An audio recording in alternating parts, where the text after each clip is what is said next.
Now, certainly compared to what we took in 2 years ago, coming off of the 2020 season, in which the coaching staffs are probably blown up to a large degree on both sides of the ball. It's been pretty quiet. There were some changes, of course, with Mike McDonald moving on next or last off season, but pretty quiet. Although Michigan moved on from a very difficult situation and certainly filled in the offensive coordinator role rather quickly from within.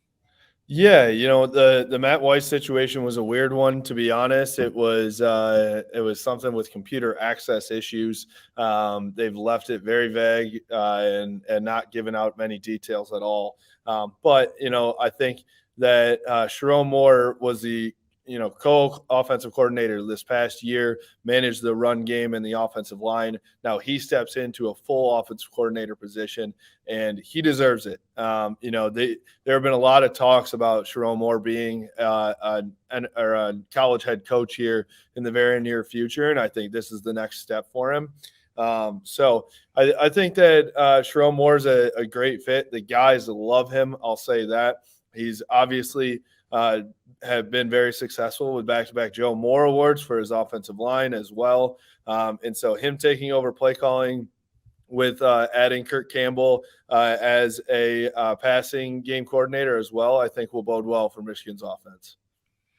All right. And also Chris Partridge elevated as well. And he's a guy that's proven himself on the recruiting trail.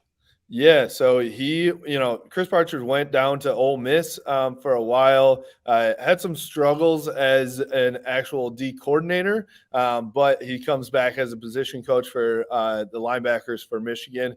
He was phenomenal on the recruiting trail while he was here in Ann Arbor, was a huge piece for Rashawn Gary and a few other different 5-stars, especially up on the East Coast. And so I expect him to be a big piece of that. And I also expect him to be a big piece of Michigan and their NIL efforts too. Him coming from the SEC, he's definitely known how they do NIL down there, which is different than a lot of the rest of the country. And I think he's going to bring some of that back up to Ann Arbor here. Yeah, I saw a list the other day of the players that he's recruited and signed, and it's a healthy list. There's no question about that. Absolutely.